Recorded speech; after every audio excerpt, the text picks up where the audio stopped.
Nah, yang kelima yang mungkin nggak pernah kita bayangkan adalah akan terjadi shutdown of modern technology. Teknologi modern ini berhenti aktif, Pak, berhenti beroperasi. Kayak besi itu nanti akan jadi lengket.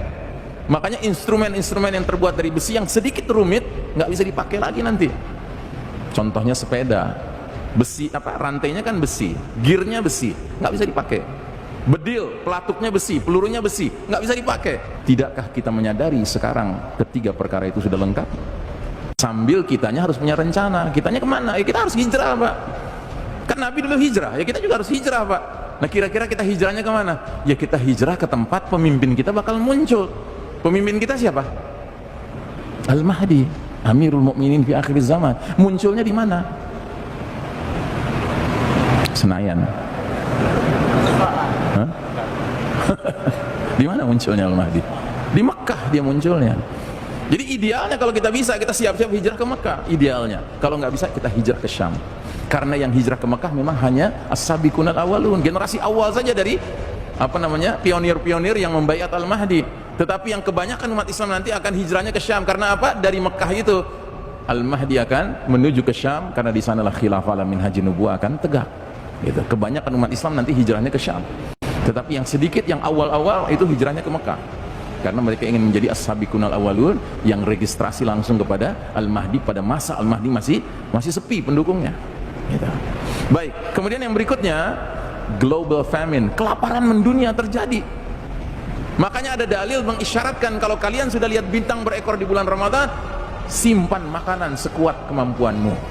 Ya. Karena apa? Nanti akan terjadi kelaparan di mana-mana. Ya bayangkan 40 hari 40 malam matahari bersinar karena tertutup oleh kabut asap tebal, maka tanah tidak bisa kena matahari, tanaman, tumbuhan, pohon-pohonan nggak menghasilkan. Maka orang di mana-mana kelaparan. Dan yang mengerikan kalau orang sudah kelaparan, terjadilah saling berbunuhan memperebutkan makanan. Gitu. Nah, yang kelima yang mungkin nggak pernah kita bayangkan adalah akan terjadi shutdown of modern technology. Teknologi modern ini berhenti aktif, Pak, berhenti beroperasi. Bagaimana penjelasannya? Ya bayangkan batu besar, Pak, bergerak dengan kecepatan puluhan ribu kilometer per jam, bergesekan dengan udara, tentu menimbulkan induksi besar-besaran. Yang orang barat katakan akan terjadi fenomena EMP, electromagnetic pulse. Maksudnya apa? Semua benda-benda kelistrikan macet, nggak bisa dipakai lagi. Termasuk tumbukan keras batu kepada tanah itu, daratan itu, menurut ahli fisika akan merubah sifat zat-zat tertentu. Kayak besi itu nanti akan jadi lengket. Makanya instrumen-instrumen yang terbuat dari besi yang sedikit rumit nggak bisa dipakai lagi nanti. Contohnya sepeda. Besi rantainya kan besi, gearnya besi, nggak bisa dipakai.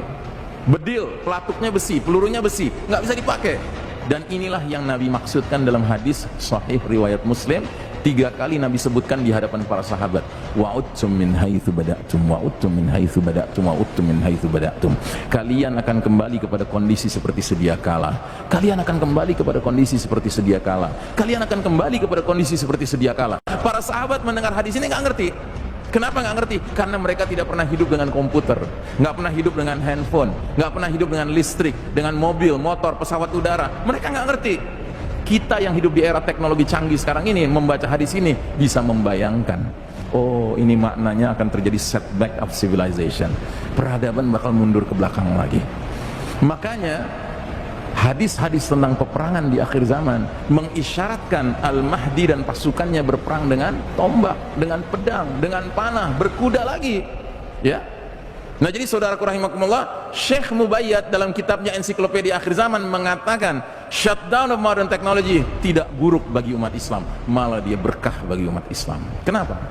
Karena dia berlangsung di seluruh dunia. Anda tahu nggak? Kita orang Indonesia ini, Pak, lebih mampu bersabar kalau mati lampu daripada orang-orang di London, di New York, di Tokyo, Pak. Mereka di sana kalau udah mati lampu 5 jam, Pak, oh udah panik, Pak. Bursa efek macet, ya kan? Kalau kita kan alhamdulillah sering dilatih sama PLN kan, mati lampu sekian jam kita sabar. Kita tinggal panggil anak cucu, kumpulin, ayo store hafalan, nah, gitu ya kan? Kita tahu harus berbuat apa, nggak panik kita. Nah, jadi Syekh Mubayyad mengatakan shutdown of modern technology, it's not bad for the Muslims, it's good for the Muslims, bagus malah buat umat Islam. Kenapa? Karena begitu dia terjadi, umat Islam bisa istirahat.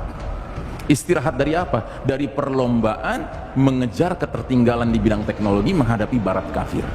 Sebuah perlombaan yang pada hakikatnya nggak akan pernah bisa kita menangkan, Pak. Kenapa?